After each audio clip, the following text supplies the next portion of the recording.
As a reminder, under discussion, we're going to move to, we moved up standards review update in standards implementation, and we'll follow that by standards implementation action.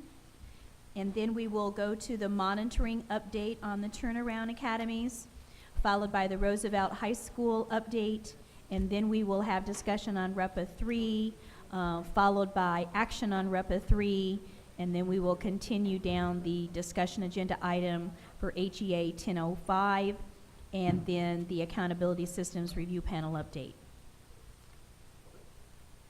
With that being said, we are ready for the Standards Review update. Danielle Shockey, Deputy Superintendent. And let's see. Tall, short. Yes. And Molly Chamberlain. And Molly. Thank you, Molly. You did receive an updated handout. What was sent to you in the board packet prior to today was our roundtable presentation, so helpful for you to look at. But then Molly and I were invited by the legislative leadership as recently as, was that last week? Mm-hmm. Last week. So in our presentation to them, we felt like there were some additional slides that we hadn't had ready for the roundtable. So we wanted you to see the most recent update that we have given on the evaluation of the English and Language Arts and Math standards. So that was one of the handouts you received at your table today, and it's on the screen behind you as well. And it seems a little, yeah, thank you. Seems just a little foggy. Yeah, you should have all received this on at your table. Okay, so Molly and I certainly have gotten really good at this tag teaming on this presentation work since we've been working together, and we've had a lot of fun, I would say, leading this work along with Amy Horton and Michelle Walker. So we are informal, so please pause us if you have questions, and we will give and take, and we will interrupt each other when we may forget a little caveat in this presentation. So with that, Molly is going to begin giving you just some background and requirements where this all started from with 1427. Sort of just a little refresher on 1427. 1427 required the State Board of Education to perform a comprehensive evaluation, and actually the language was of the Common Core state standards. The Board of Education, as you know, is required to adopt college and career ready standards by July 1 of 2014. And in that law, it said that the educational standards must meet national and international benchmarks for college and career readiness, and they must be aligned with post-secondary educational expectations. The law also indicated that the board would implement educational standards that use the Common Core standards as the base model to the extent necessary to receive the federal waiver. So just to kind of clarify the work that we did, the initial requirement under 1427 was to evaluate the Common Core state standards. But with leadership from the board, the superintendent, we decided we really want to go further. And so we actually included a comprehensive evaluation of Indiana academic standards, as well as National Council of Teachers of Math standards and National Council of Teachers of English. And I think this is important to note because one of the criticisms or questions that's come forth is why didn't we start from scratch? And we wanted to remind you that 1427 required that we start from the evaluation of the Common Core and it remain our base. So that's just one of the, we're going to talk throughout this whole thing about some themes that we've heard in the commentary to help you understand and to respond back. And then there was also a legislative study committee in the summer, and there was an OMB fiscal impact report. And so the 6 members of the legislative study committee issued the following guidance for the standards, utilizing the highest standards in the United States. Preparing Hoosier students for college and career success. It's not college or career, college and career success. Obtaining a waiver from No Child Left Behind, also important. Maintaining Indiana's sovereignty and independence. And then obviously the corollary, which will be the next set of work, which we're all looking forward to, is effective testing to match the standards. The OMB fiscal impact statement submitted on September 1st of 2013 did conclude that the cost to Indiana would increase if adoption of standards and selection of assessment were delayed beyond July 1, hence that real sticking to that July 1 or earlier deadline. And other factors that are needed to take into consideration for sticking with that July 1 or earlier deadline: balanced calendars, schools have early August start dates, and teachers need sufficient time to consider the transitions. So with that kind of background, I'm going to turn it over to Danielle, who's really going to talk you through where we've been, where we are, and where we're going. Thank you. So this is a small visual of a timeline, because another one of the themes in the commentary we've heard is that this has been a rushed process. and rather we wanted to reiterate that we've presented this timeline regarding 1427 and its implications from the very beginning. And we said, for example, all along, every timeline we've brought to you as this work has evolved has said we would be at the public comment period in February. We are at the public comment period in February. So to suggest that it's rushed, I think is not necessarily accurate. In fact, we are on target to bring back before you to the roundtable first and then before you in April the standards as a resolution for you to adopt. I know you had some date changes brought before you because of some various scheduling things, but that's still on target for April. We are through several steps of the evaluation. Earlier I presented to you the early panels, such as the tech and advisory panels, the work they had done. Since we have last talked, we have completed the work on February 19th with the evaluation layer. This team did something very different than any of the other teams before them. The tech and the advisory teams reviewed the Indiana academic standards that were currently adopted, which were the Common Core, and what we referred to as the danglers from the Indiana academic standards. They gave comment to those. We then evolved into an evaluation team, which was also representative of the members from the tech and advisory team, also bringing in higher education from the college and career ready panel to a group that we called the evaluation team. In this case, I kind of call it peeling back the onion even further. We didn't just look to the Indiana academic of current, which were the Common Core, and those danglers, but rather standards in a more broader sense. So we opened this review up to the Indiana Academic Standards in Math of 2000, the Indiana Academic Standards of Math of 2009, which were adopted and never implemented, the Common Core current standards, and the National Council of Teachers of Mathematics standards. So any one person that sat on either a K-5 or a 612 math team evaluated 3 sets of standards independent from one another. They weren't laying them side by side and looking for corollary matches. They were looking at the Indiana Academic of 2000 and saying, is this standard something students in Indiana must know and be able to do to be college and career ready? They gave it a plus, a minus, or a 0. They did the same with the NCTM and so forth. Same thing existed in English Language Arts. We looked at Indiana Academic 2006, Common Core, and then the National Council of Teachers of English Language Arts, doing it in the same way I just described. So they left. We met on February 3rd. For a training on how to do this. The training was conducted by Suji Shin, who is the Assistant Director on Standards and Assessment Implementation with West Ed. Her name is listed here at the top. She led us in a training and then ultimately led this reconciliation process that happened on the 13th and 14th. So they did the evaluation, like I said, a plus, a minus, and 0 on their own independent time. They sent back to us their rankings or their ratings along with their comments. If they said it was a minus, why did they deem it a minus? If they said it was a 0, why did they deem it a 0? If they gave it a plus, why did they feel it was so strongly aligned to what students should know and be able to do? When we brought them back together, we reconciled before they came back. And what they received, and I'm going to go ahead of a slide, I'll come back to this. What they received was origin-free standards by strand and by content. So for example, in this slide here, you see mathematics, grade 2, and the strand of computation. You can see in the column next to the yellow and the gray to the right of it, that's a 0 pluses that you can't really see, but those are the zeros and pluses. The zeros and pluses were the only ones that came forward. The minuses fell away and stayed in the parking lot because that meant that they didn't like that as something a student should know and be able to do. Notice there's no origin there. They don't know at this point which ones were Indiana Academic 2000, Indiana Academic 2009, NCTM, or the current adopted Common Core. So we came back together, sat in our same small groups. K-5 Mathematics was the one I led. Molly led K-5 English Language Arts. This happens to be an example from my group. So everything that was gray, we first looked through commonalities. So the top 3 gray standards, which you can't read that, are all about, they basically read, add 2 numbers up to 100, with or without regrouping. That is stated in a number of ways. You could imagine adding numbers up to 100 for a second grader existed in 2000, 2009, NCTM, and Common Core. It's a pretty standard body of knowledge for a second grader to be able to do that. So they found by clumping those together, if you will, and then looking for the strongest, clearest language, then that is what's yellow and became part of the draft that went for public comment. I'm going to pause here about this draft because I love how Dr. Oliver talks about this, and maybe he wants to speak at some point. But intentionally, by reviewing multiple sets of standards, this caused a bloat to happen, meaning when we were looking at this, there were more than one idea that we knew this is something good, we want to talk about it, but we wanted to go for public comment. We want to figure out when we look at a K-12 articulation after public comment, how we continue to narrow down to the best set of standards. So right now, so you have heard comment, this is another one of those themes, that there are X number of standards, and there's 1,000 or 1,500.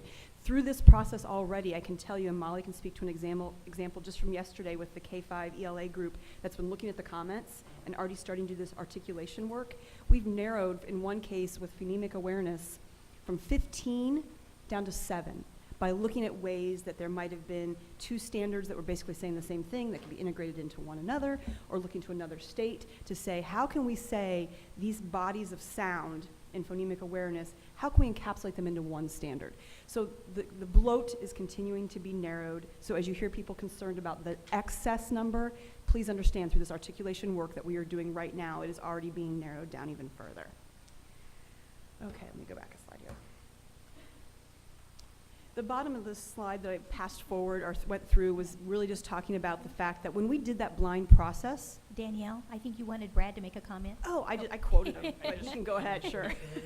I do just want to say this because this is one of the misperceptions I'm hearing, and I can understand why it's there because, you know, there's a couple different ways you come at this work. You could create the architecture and then start trying to figure out what the standards are. And when you do that, then obviously the scope's much smaller. Mm-hmm. But I think, and this is why the resolution was set the way it was, to say go look at these other standards. The reason not to do that was because by doing it the way that you did it, you're basically looking at each set of standards separately. You're applying objective criteria, which causes it to go out. Mm-hmm. Now you create an architecture, and what that prevents is if you start with the architecture up front, somebody could make the accusation, well, of course it was automatically going to be all these standards because you set up the structure that way. Mm-hmm. So by doing it with a blind setup like this, it almost removes that argument because now you can go back and say, oh, we just purely looked at it from the standpoint of we asked what should a kid know and do, this is what came out of each set list. Now you have content area specialists at the department working with subject matter experts saying, here's the architecture. Now you can start whittling that away, and it starts bringing it back into focus. And I think the one takeaway, and I would offer, and then I'll hush, is that as we go forward, I know it's hard because we're trying to do a process that we're simultaneously trying to communicate how we're doing the process, and it's always tough. But I think going forward, when we issue the next draft there, right as it's ready to go, there has to be some language explaining that. And I think in hindsight, that's the one thing that I really regret is that we didn't have more of a disclaimer on every grade level saying, hey, listen, we get that it's a mile wide and an inch deep. We get that. But here's the logic why. Because the criticism that started all this was you didn't do an evaluation of the Common Core. Mm-hmm. I mean, that was the emphasis that started all this. So the only way to remove all that and to balance interests on both sides, whether you're for it or against it, was to say, let's look at each set of standards. And when you do that, you're right. You're going to get scope creep. But once you put the architecture and the articulation back in, you'll get it. But if you would have started with that, I believe in this one instance, if you would have started with that, you would have gotten criticisms from one side or the other saying you drove it a certain way by setting the architecture first. So that was the logic. People can agree and disagree with that, but there was a rationale behind it based on the events that led up to that passage of that statute. No, thank you for that, and I think you're right. We tried to put disclaimers, but I think they weren't strong enough, and they weren't often enough through the process, both even on the online website, on the online comment. And to that point, I have to say that Suji Shin, who's doing this work, has done this work in other states and will continue to do this work in other states, did comment that Indiana's process is greater and more in-depth than anybody's she has been a part of, but there's certainly parts of ours that she's going to recommend to other states. So to Brad's point, may look backwards, but it certainly has created what we think is a really valuable situation. So I do want to note on this slide, so when they did the process of narrowing down, in some cases, some teams felt like that there were bodies of knowledge or themes of learning in a strand that none of, not the Indiana academic of old, the current Common Core, the NCTM or the NCTE really said it the way they wanted to say it. So they looked elsewhere. And I want to point out this one example because a leader in this work, and many people will quote Dr. Statsky, who worked on Massachusetts 2010 standards. So in English language arts, we have standards that were written essentially through her work because we didn't have any place else to look but Massachusetts. We looked to some other states.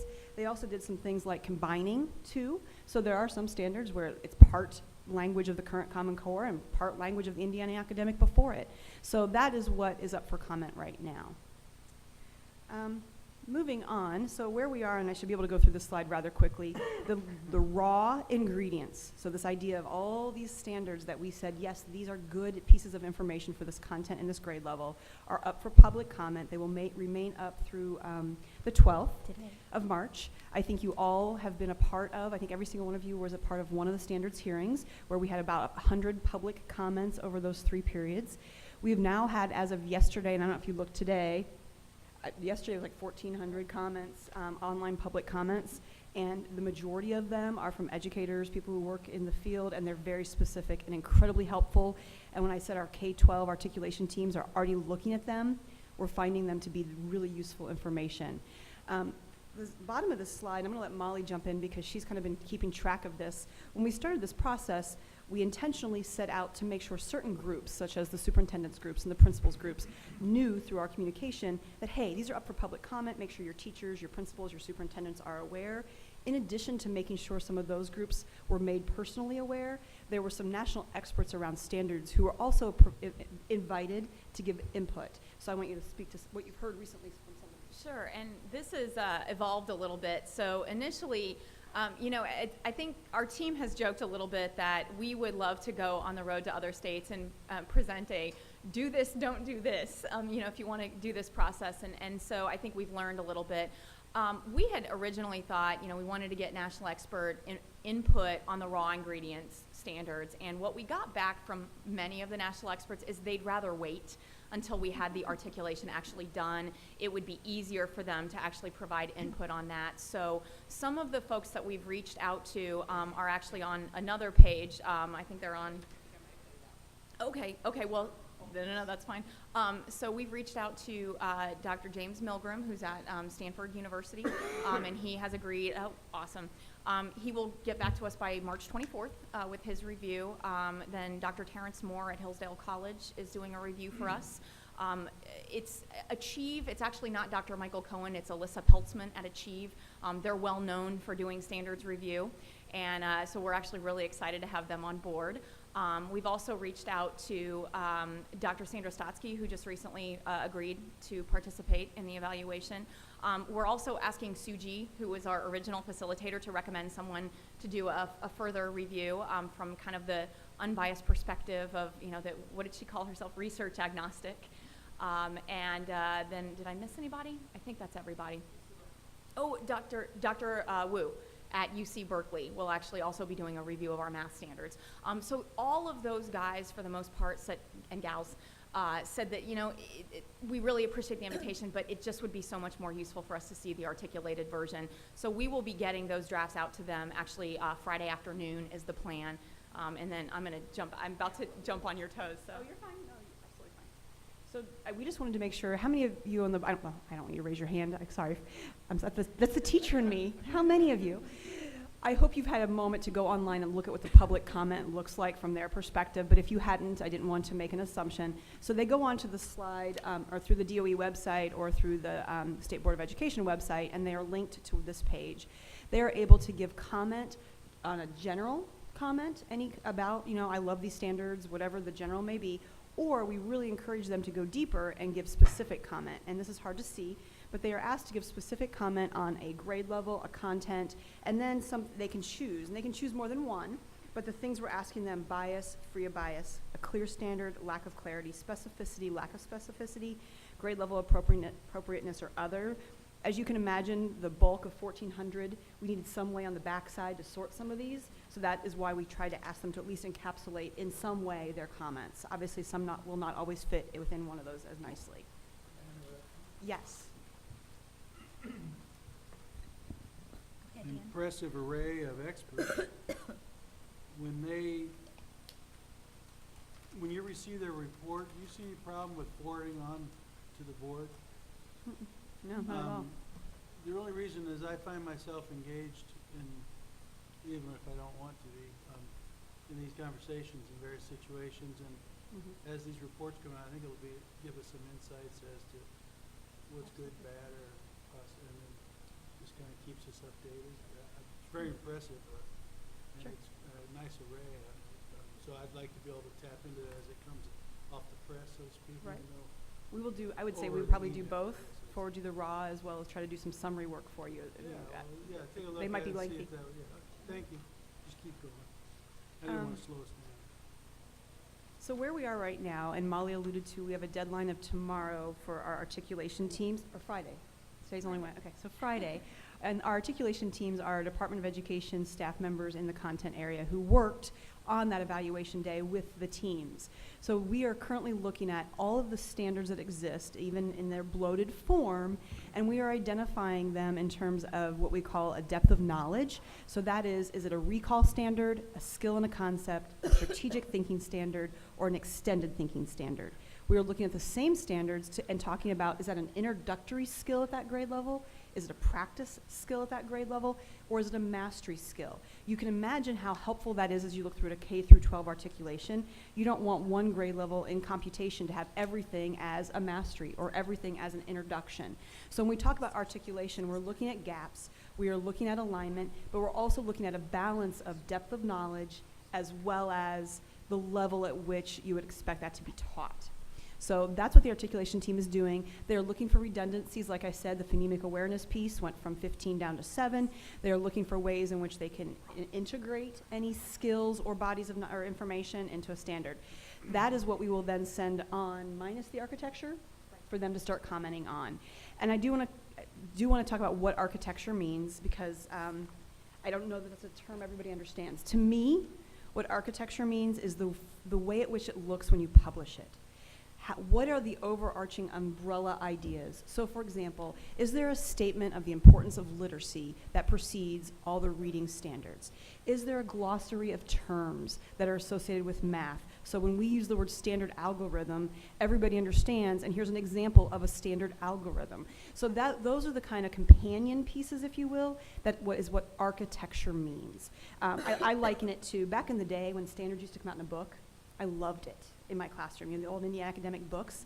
That's, to me, it's the table of contents. It's the pieces that help you as a teacher understand the body of the standards within it. So that is what architecture means. We are reaching out to Suji for some recommendations for who could help us with that. But in the meantime, we've looked to other states, and we found a variety of other states that have done this really well. So we have a really good handle on what this architecture is going to look like. And I say all this right now because I think this feeds into the next presentation, which is on standards implementation. As a classroom teacher, the architecture helps me a ton. It helps me understand my standards. Anything you want to say on this slide before I forget? Just basically we'll be doing this work after post-Friday. These are just real quickly to also say that this also exists. Part of the Education Roundtable accepting these draft standards for their review requires in statute that LSA, and this is interesting, that's LSA, it's different than many other statutes, LSA has the opportunity to review a fiscal analysis on the adoption by the Roundtable. So basically, in spirit, it's basically saying, Roundtable, don't make this decision without taking into consideration what is the fiscal impact on the LEA and the SEA. So I can tell you that because the ONB on the passage of 1427 they did a complete fiscal, and they approximated, in addition to the $30 million appropriated for assessments and remediation in Indiana, that it would probably take an additional $9 to $10.5 million for a shift in an assessment to become college and career ready. So it was calculated to require an additional $10.5 million at the high end, but there was no money actually given to that shift. So the Roundtable fiscal has been sent to LSA. LSA has 45 days to give review to that. So we just want you to know that that part of the statutory language has taken place and will be ready for the next time the Roundtable meets. And we've already kind of talked about the fact that most of that will be happening in April. In terms of the U.S. Department of Education, we've been in what seems like almost every other week communication, either from Jeff Coyne, our liaison, or the superintendent talking to Deb Delisle's staff at the USDE, but we've had this ongoing conversation from the passage of 1427 to as recently as a few weeks ago. They are aware of our process. They are aware of the steps in our process. They are aware of the impact of our waiver. They are aware that it's going to require an amendment in our waiver as we shift away from. But the shift away from the current adopted Common Core, we're not in a boat alone. There are other states that have done this work. They have sent us examples of how those states have essentially deemed their standards college and career ready. We will use our college and career ready panel here in the next month to use that same process. So that is all ready to go when we get there. I'm gonna let Molly give some commentary around some of the themes that we've seen to date, because I'm guessing your inboxes might have a few of these kind of questions in them. And so our analysis of these themes may be helpful. Thanks, Danielle. So we just kind of wanted to go through some of the comments that we've heard and the analysis that we've done toward those comments. The first comment that I think maybe some of you have heard or that's been out is that the teams of evaluators that we had evaluating the standards were unqualified. And I think that many of those members would probably take exception to that. We had around 450 years of combined classroom experience with our teachers who were on the panel. They represented everywhere from second grade teachers to fourth grade teachers to high school teachers to algebra teachers to trigonometry teachers, also people who had just recently left the classroom to become literacy coaches. We had some administrators on our group. Our higher ed subject matter experts represented folks with PhDs in areas like rhetoric and composition, language education, mathematics education, elementary education, educational psychology, early childhood, and curriculum instruction. So really, they're pretty familiar with these standards. They're pretty familiar with content. So we feel pretty strongly about the expertise of these Hoosier educators who were on these panels. I think there were also some comments that the evaluation panel members were biased toward the Common Core. Several of the evaluation team members did work on PARC teams. Simply working on the PARC team actually doesn't create a Common Core bias necessarily. These folks were selected because of their expertise, because of their knowledge, because of their reputations. Also, I think that there were several, in fact, maybe a number of teachers that testified against the Common Core pause. I think that was probably for a couple reasons. First is if you've been teaching a set of standards for a couple of years and you're starting to become very familiar with it, it's difficult to stop and change. Secondly, Brad made this comment, and I thought it was a really, really good one and one that's worth sharing. The concept of Common Core, taking away, I think sort of the argument of, federalism and the state wanting to have its own standards. The concept of Common Core is rigor, college and career readiness, and then moving away from a mile wide and an inch deep to a mile deep. So, moving from 350 standards to 75, really boiling down those skills and then having some evidence. And so conceptually, I think that for teachers, and these are some of the comments that we've been getting on the public comment, is that they found it easier to teach because there were just fewer of them and that there was a lot of rigor. Conceptually, the Indiana College and Career Ready standards, they have to demonstrate that level of rigor. The College and Career Ready panel will not approve them unless they demonstrate that level of rigor. And as Danielle has said, we're working on the articulation, which is resulting in moving back here. So I think the example Danielle gave, we were looking at phonological awareness and phonics yesterday morning in K-5, and we saw that we had, as we were articulating, 3 or 4 dangling standards in the kindergarten and first grade area. They just didn't articulate, but they were important skills. And so as we were looking at it, it was there were things around, okay, well, recognize how a letter sound changes with the final R, like bear. Recognize what the final E does to a vowel.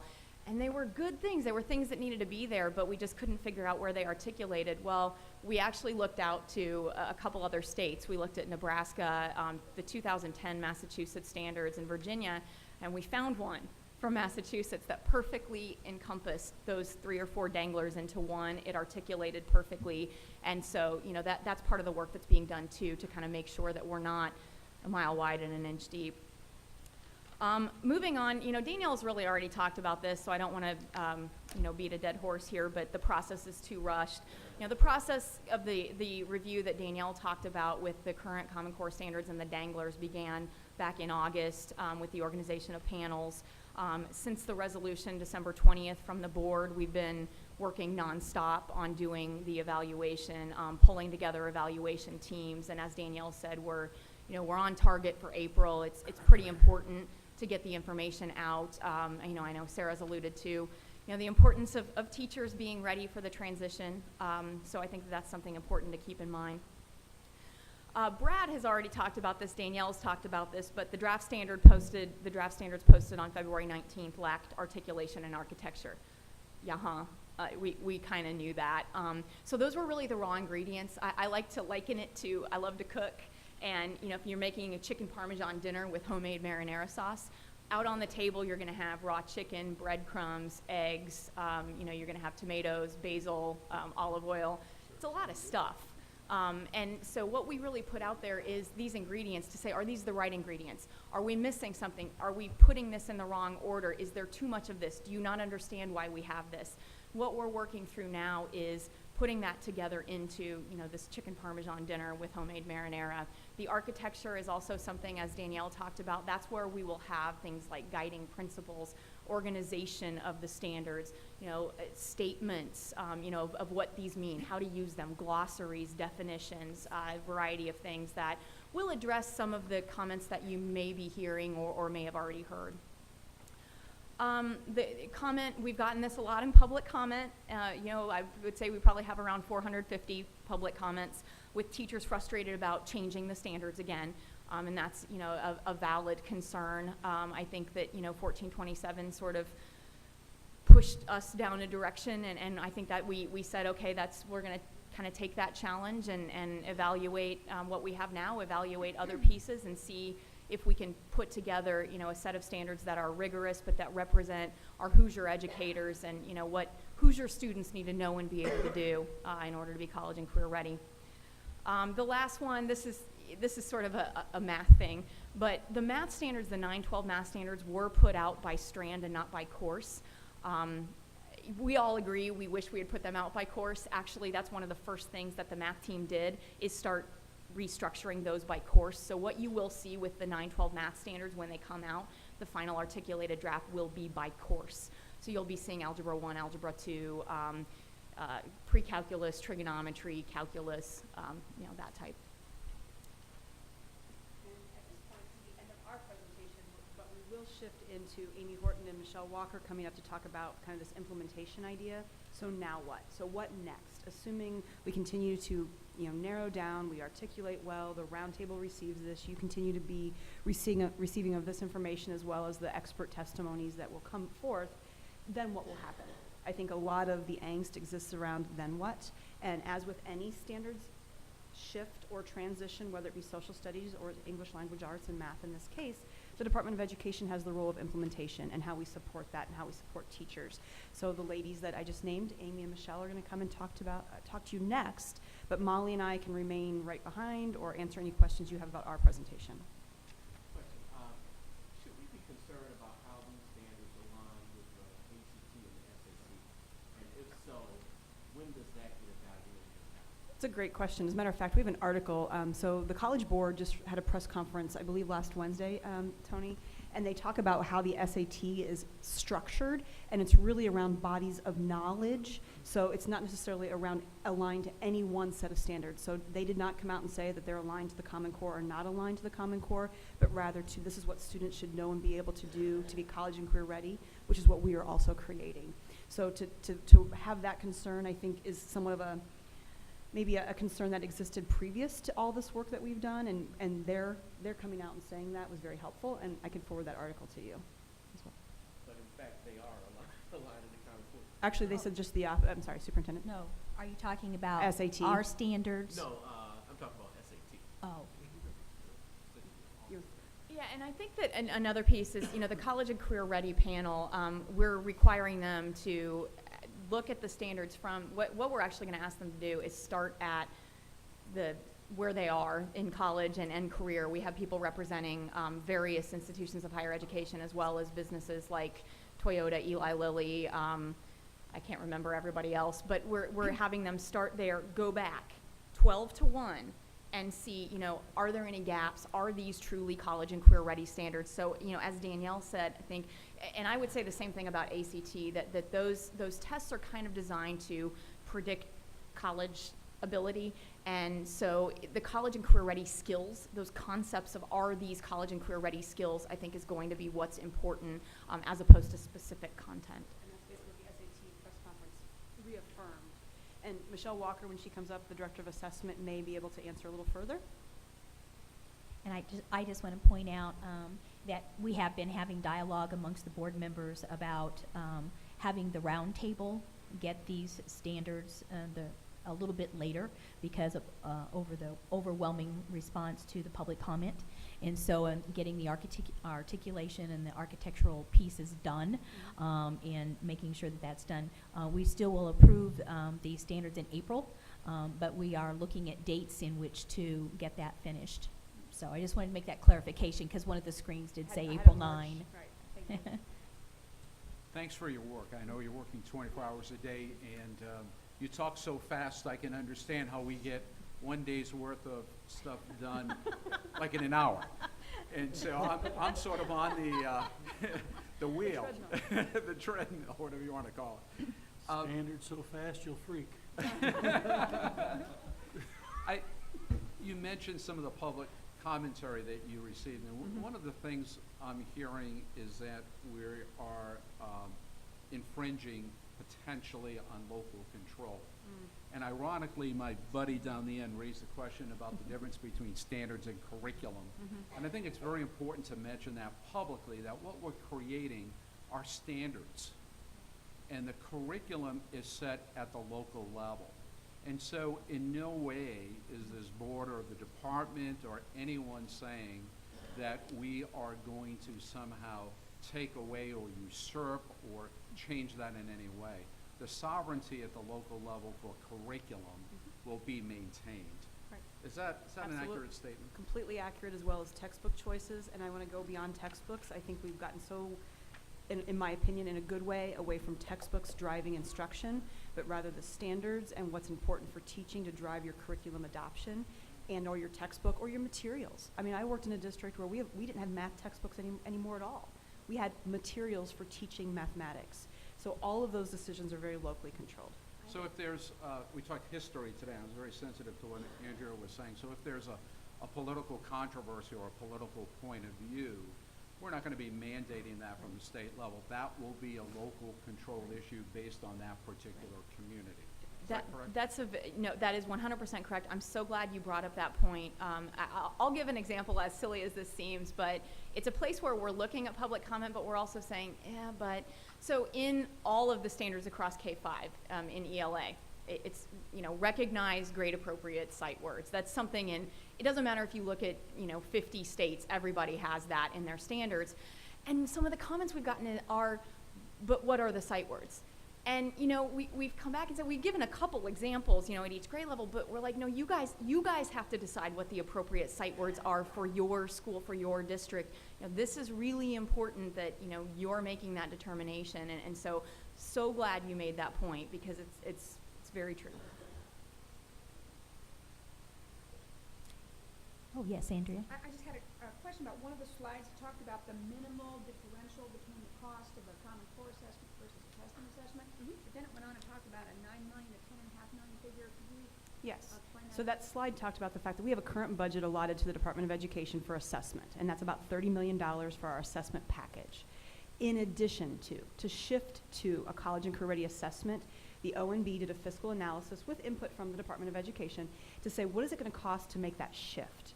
We've already started that shift by adding the Core Link exam that we're piloting this year. We will continue using the Core Link. All of that has a price tag. So anytime you shift assessments, there's item development. And I'm getting so into Michelle's area, and I'm talking like I know what I'm doing. But basically, there's a cost associated to doing that. That's where that 10 and a half. minimal figure, that was the total. Right, so in addition to our 30, That's to in addition. transition, we will need to expend an additional 9.5 to 10.5, depending on who you ask. Does that answer that, Andrea? Okay. All right, let's go into implementation Right now. right now.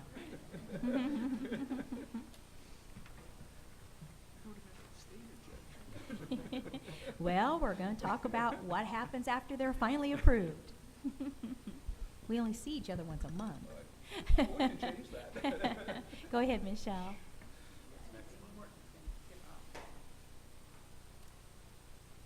So Amy Horton is bringing up a PowerPoint that we wanted to share with you today to talk about the transition with regard to standards and support for the field. So I'll turn it over to Amy. Thank you, Amy.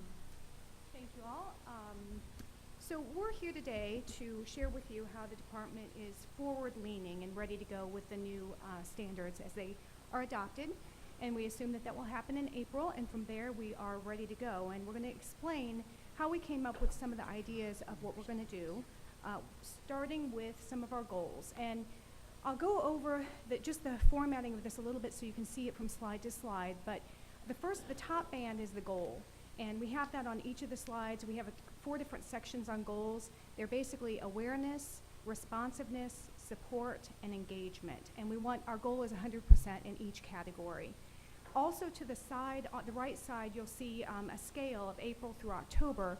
This is intended to show you when we feel our heavy season is going to be. And so in this example, it's April, May, and then slowly, winding down through October.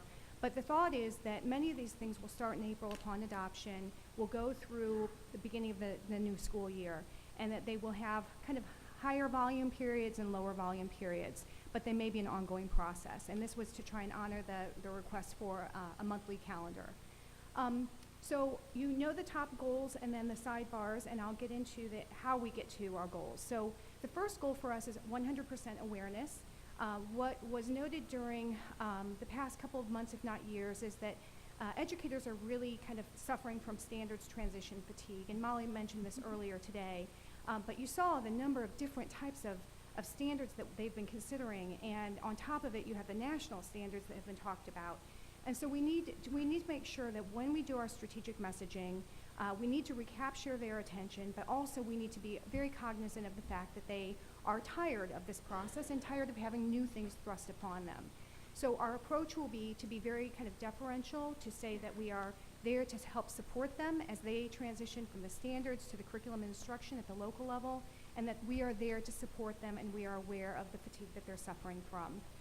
We also want to make sure that we say that we will honor the work that's already been done and build upon it. And what I mean by that is, irrespective of the standards, we do have processes in place at the state level and at the local level. Those processes will be the same no matter what set of standards we're talking about transitioning and implementing to. So we want to make sure that we're making sure that we honor what they've already done and that they are aware that they know how to do this. Also, we want to make sure that all of our communications, our resources, and our support will be educator-friendly so that they understand that we are there at the state level to enhance their local delivery of curriculum and instruction aligned to the new standards. We also think it's really important to start fresh and to have a new brand and to have a new look and feel and clear the clutter of all of those things that you see, all those acronyms. We suffer a lot from, I think, the acronym clutter. And we mocked up kind of a potential brand that we wanted to share with you.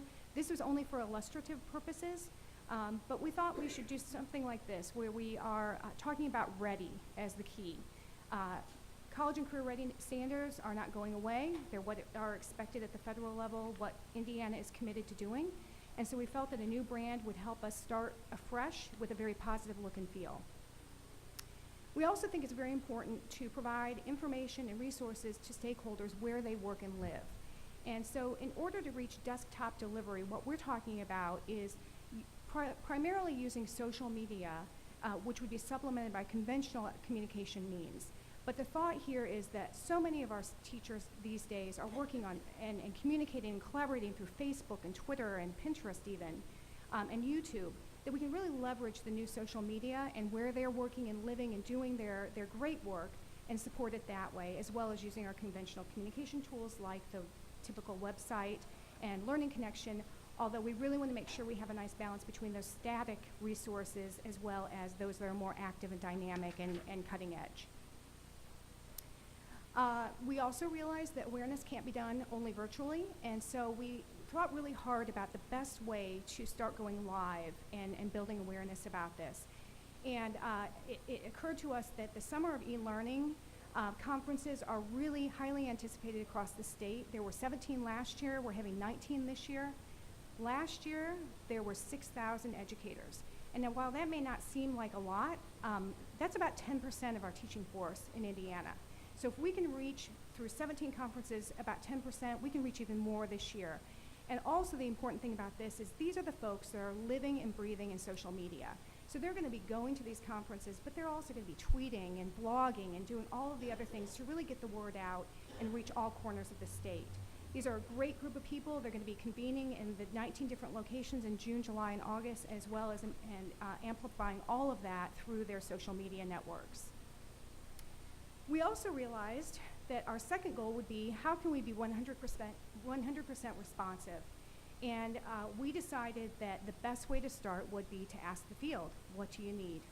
As we support you from a state level, what do you need from us to make sure that you can institute these new standards and transition to them through your curriculum and instruction? So we thought that we would immediately or quickly after adoption put out a survey that would help us identify and prioritize the supports that they need from us. We will also use that as a mechanism to learn what they're doing in the transition. A key question from the U.S. Federal Department of Education was about what we were doing to collect information about how they were implementing the Common Core standards as we were looking at getting that federal flexibility waiver. And it's something that in monitoring they've come back to us and said, hey, what are you guys doing? What are they doing at the local level? We do have a requirement that they have to assure that at the local level they're complying with the new standards, but we don't know a whole lot beyond that. And so we realized that we'll be partners with the LEAs. We need to understand what they're doing so we can better enhance and support what they're doing. We also thought it was a really good way to gather information about English learners and students with disabilities. This was another very highly important monitoring, and also in order to get the federal flexibility waiver, we had to assure that we were doing things that were intentional to support our students with disabilities and our English learners. So this is another way we could gather some information and learn how to better provide those supports. And also, one of the things that we've realized is that not all LEAs are created equal. Some need a great deal of differentiated support, or a great deal of support, some need less. We don't want to step on the toes. We realize that we need to figure out how to differentiate our supports. And so one of the key aspects of this will be to determine how much support they may or may not need. One key thing that we've learned through the transition from the Indiana Academic to the Indiana Common Core was that we may have to find more support for K-5 teachers in mathematics. That's one area where they really need some support, and particularly with the instructional practices changing in math, we're going to need to find ways to really support them strongly. We expect we could launch that needs assessment, by the way, in April. It's already been mocked up. We have a lot of work to do on it still, but it could go pretty quickly. We're also looking at how we can be responsive through kind of an ongoing feedback or continuous improvement network. And what we've used in the past for a variety of activities that we've done is not only having IDOA staff involved, but also a cadre of folks in the field. And in this case, we think PD specialists, curriculum directors, administrators, and educators, they are the best communicators. And again, amplifying that message out to the field and collecting information and bringing it back to us. So we propose that we would also have a continuous improvement network through a cadre. We've used those in other contexts, and they have worked really well for us. We also realize that there are some areas of support that are kind of non-negotiable. We really have to do those things. Michelle is here, and she has been our partner between the College and Career Readiness team and the assessment team to really kind of guide us in understanding exactly how we need to support the field so that they are preparing for the assessments and making sure students have the opportunity to learn the standards in time for assessments. So, Michelle, would you like to give a little bit of background on these items that are kind of non-negotiable? Sure, thanks, Amy. I think kind of the whole standards fatigue and try to help teachers think through, what do I already do? How does this connect to what I'm going to do next? And so that's really the standards correlation documents. And we've done that work in the past whenever we've made a transition in standards, but I think this one is probably more important than ever before. Just really helping make sure we identify what does college and career ready mean, and how do we help teachers understand what practices in the classroom would change, as well as what standards might be the same or different moving forward. The instructional and assessment guidance is also something that's really important for teachers so that they understand, again, their local curriculum is developed by them and owned by them, but we want to be transparent and let them know what is it that you're going to be held accountable for in terms of student learning on an assessment. So we'll create that as well. And then I think, again, as we've already talked about CoreLink today and the College and Career Ready Transition Assessment that we'll have in spring of 15, and just really helping to guide the transition both with standards and assessments. Thanks. Thank you, Michelle. Another area that we've been thinking about is engagement and how can we ensure statewide scale up where the department's ready to go very, very quickly. And so this is kind of a new concept that we haven't introduced before. It's something that we've used in a smaller sense, and we've had some proven success and feel it will really be applicable here. And that is to establish online communities of practice where we really leverage local expertise, innovation, practitioner experience, and perspective to develop kind of a free market delivery system where ideas would be moderated at the state level, but allowed to organically develop and flow. And a good example of this is with our digital learning teams. We have a consortium statewide, and they have built a system where they are providing support to one another, branding and identifying great resources, and it's moderated by the state, but it's really allowed to be kind of a platform where they share peer-to-peer as professionals. This is an example of how they have done some peer review. You'll see that there's a badge, and the thought is that they can build bundles of materials and resources that they can share with their colleagues. And then on top of it, they would peer review one another and determine which ones deserve badging or high praise or kind of attention. And so we thought that this might be a really good way to scale up very quickly, hit every corner of the state, and make sure that teachers are prepared so that they can deliver and not have a whole lot of stress. They know they're supported by the department, they know they're supported by one another, and that can provide kind of wraparound services to them so that they feel that they are in a very strong position as they transition to the new standards. Amy, I just had a thought. Would this type of process actually count towards professional growth points It could. for teacher licensing? It could.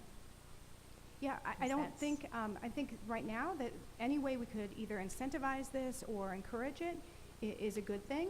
And I think it will help teachers support one another, and they are adept in 24/7 working with one another, whereas, you know, at the department we can only do so much, even though we often work 24/7. So that is meant to give you kind of the goals, so you see the what we're trying to do and how we're going to get there. And really this presentation was put together in close collaboration with assessment, also with our e-learning team, because the online collaboration component of this is such a huge aspect of delivery, as well as the e-learning conferences this summer. And so they will be integrated into this work to a higher degree than ever before. We feel that we're in a strong position, and we are ready as a department to roll out these new standards once they're adopted. So Michelle, I have an assessment question.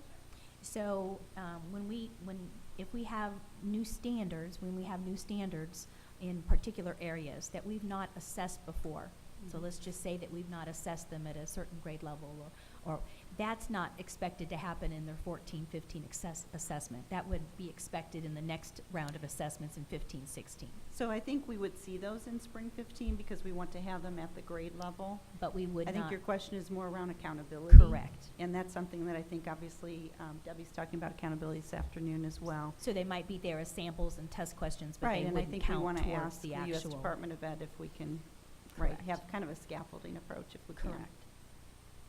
Because we always want to give the opportunity to learn the standards prior to assessment, so we might want to expose students to them, but we wouldn't actually perhaps gather the data piece on them. Did I say that right? Yes, I think.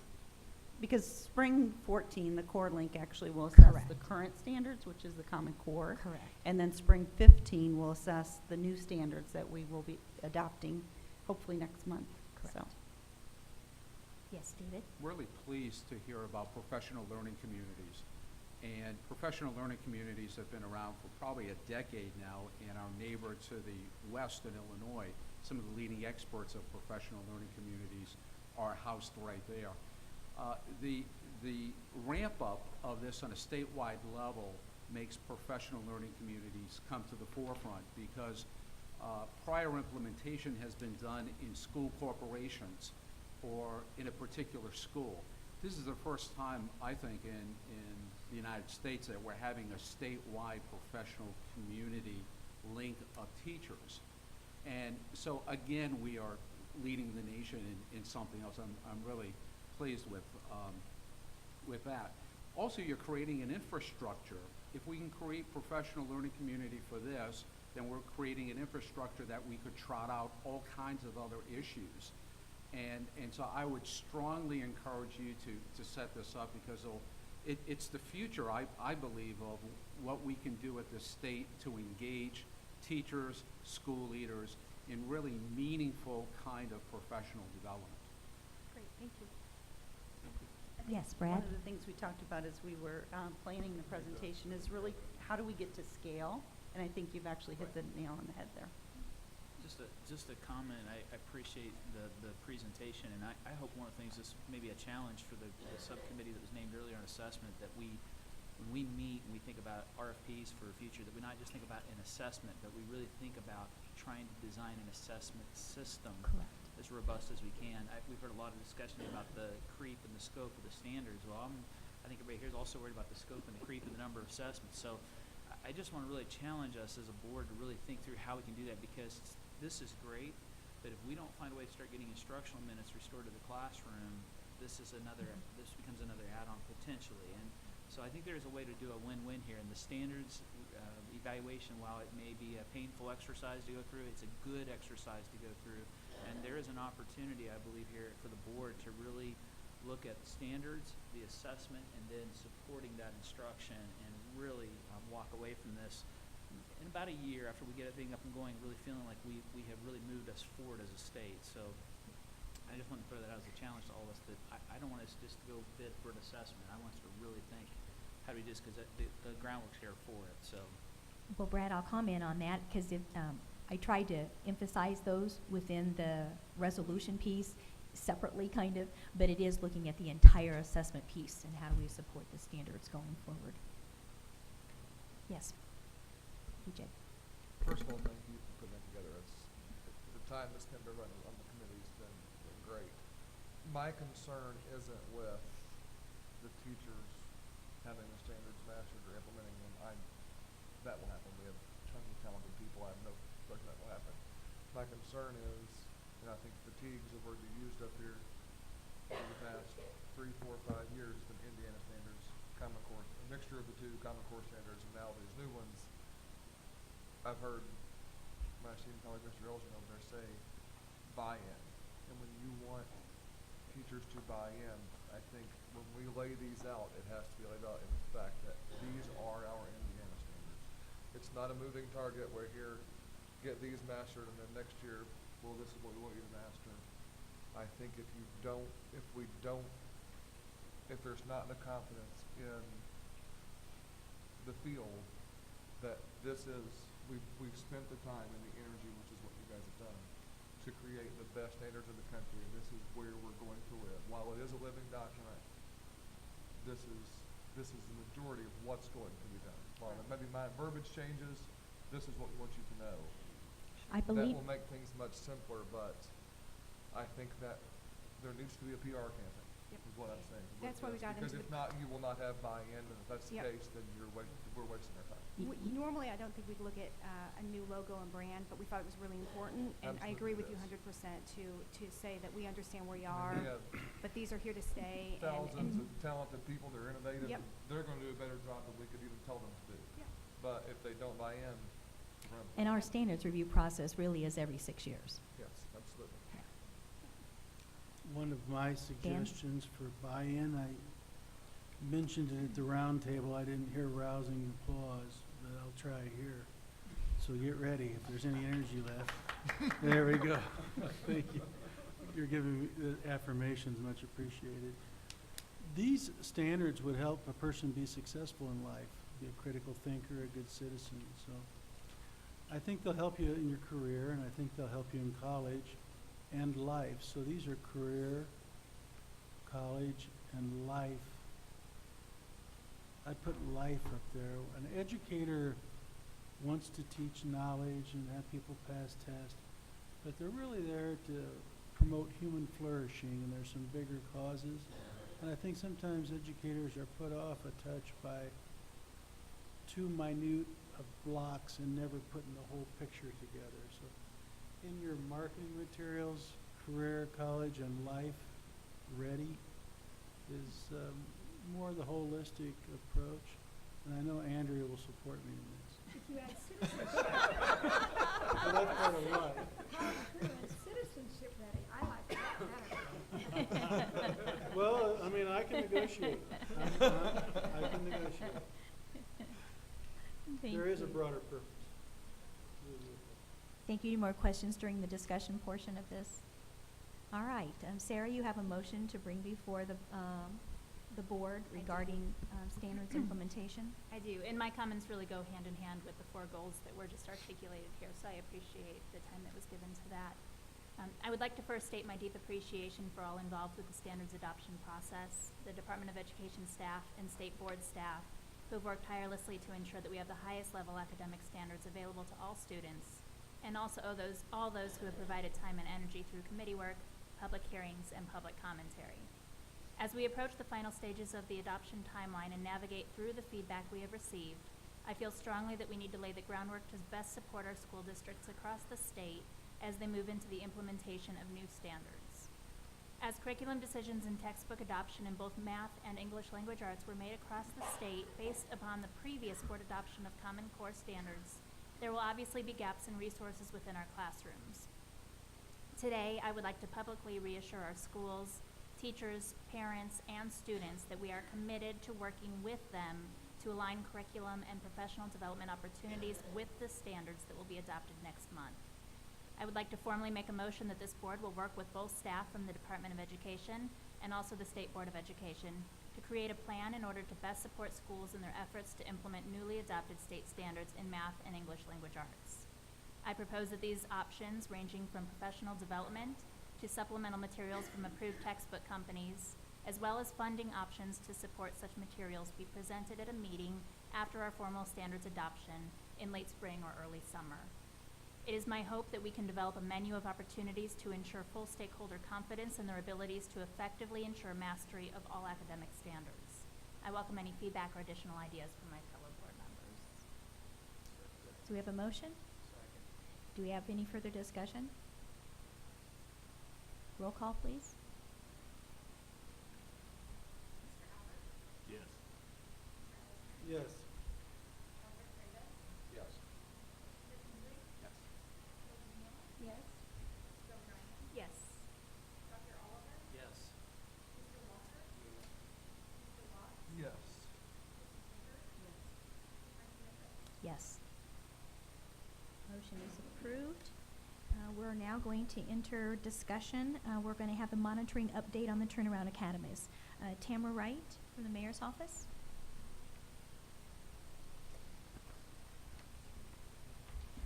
And I believe you'll be doing presentations for Ed Power and Charter Schools USA, and representatives are here if board members might have questions. Correct. Okay.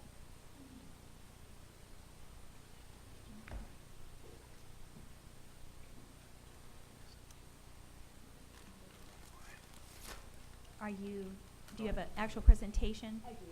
Okay, and I'm sensing the need for a few members to just take a quick restroom break. So do you mind while we get that up? Absolutely. To do that? So let's just take a little 10-minute recess and we'll be right back. Thank you for your patience.